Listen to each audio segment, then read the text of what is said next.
पर्दाफाश किया था जो अजमेर हाई सिक्योरिटी जेल की सुरक्षा में सेंधमारी करते हुए अंदर मोबाइल पहुंचाने का काम कर रहे थे।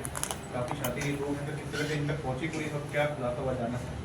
25 अप्रैल को चित्रकूट थाने में एक मुकदमा दर्ज होता है जिसमें विक्रम नाम का एक युवक यहाँ पर गिरफ्तार होता है, जिसके कब्जे से एक हथियार और 2 फोन जब्त होते हैं। जब इससे आगे पूछताछ शुरू हुई तो ये ज्ञात हुआ कि इन 2 फोनों को अजमेर हाई सिक्योरिटी जेल पहुँचाया जाना था। पुलिस ने आर्म्स एक्ट के तहत मुकदमा दर्ज करके अनुसंधान आरंभ किया। इसी क्रम में आगे 2 अन्य आरोपी, जिसमें एक का नाम रामस्वरूप और एक का नाम जितेंद्र है, ये लोग अरेस्ट हुए।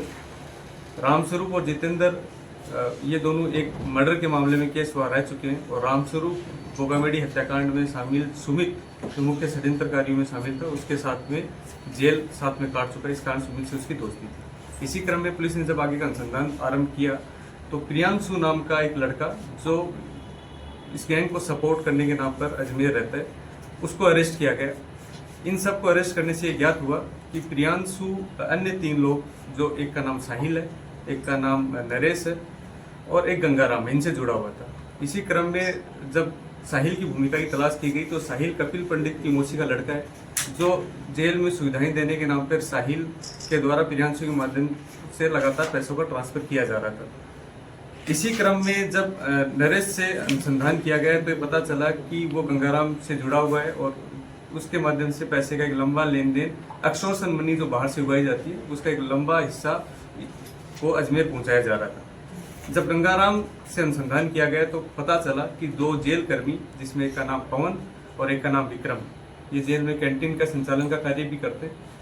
इन दोनों की भूमिका सामने आई कि एक्सटॉर्शन का एक बड़ा हिस्सा का जो पैसा है वो जेल में बंद ये जो हार्डकोर मुलजिम है, इनको सुविधाएं देने के नाम पर और इनको फोन रखने की अनुमति के नाम पर पहुंचाया जा रहा था।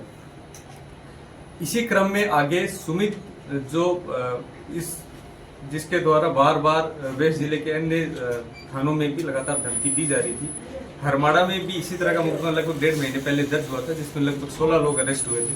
और इसी क्रम में एक धमकी हाल में 15 दिन के पहले एक मुकदमा वैशाली थाने में दर्ज हुआ, वो भी सुमित यादव ग्रुप द्वारा ही दी गई। इन सब जो मुलजिम है, इनको जेल में एक्सटॉर्शन कॉल करने के लिए जो फोन मिलते हैं या वो नंबर, जब ये एक बार धमकी दे देते हैं, कोई केस रजिस्टर हो जाता है तो नए फोनों की जरूरत होती है।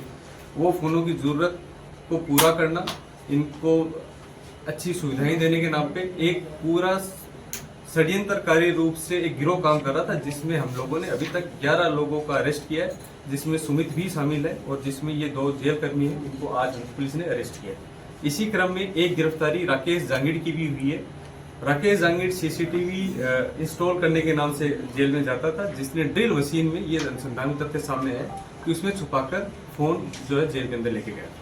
कितने समय से ये पूरा रैकेट, पूरा गैंग एक्टिव था? सुमित यादव ने और भी क्या अपराधी में मंगवाए थे, या ये जो जेल कर्मी है और भी कितना रोल रहा पहले के अपराधियों को सहयोग करने में? सुमित का जैसा कि मैंने बताया कि हरमाड़ा का इससे पहले जो केस हुआ था उसमें अभी तक पुलिस ने 16 लोगों की गिरफ्तारी की है। तो इस समूह के द्वारा लगातार व्यापारी को थ्रेट करने की कोशिश की जा रही है। पुलिस उस वारदात को भी हमने विफल बनाया और वारदात होने से पहले ही लोगों को पकड़ के इनको अरेस्ट किया।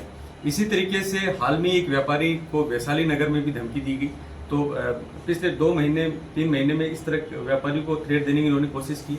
इसी तरीके से हम लोग इनके ऊपर लगातार नजर बनाए हुए हैं। जो कोई इनका सहयोग करेगा, इसी तरह इनके एक्सटॉर्शन के पैसे को घुमाने को लेकर, इनको सुविधाएं देने के नाम पर, इनको सहूलियत देने के नाम पर, इनके लोगों को रुकवाने के नाम पर, उन सब पर पुलिस नजर रख रही है। और सामूहिक रूप से हम लोग ये देख रहे हैं कि किस तरीके से पूरा रैकेट काम कर रहा है और इन लोगों को कहाँ सपोर्ट मिल रहा है, जिससे इनके एक्सटॉर्शन का पूरा क्रियाकलाप, उसके लिए कई जगह इनको सपोर्ट चाहिए होता है। उस सपोर्ट में कौन कौन लोग षड्यंत्र में शामिल है, ताकि पुलिस उनके ऊपर कड़ी विधि संगत कार्रवाई अमल में ला पाए। Sir, Ajmer jail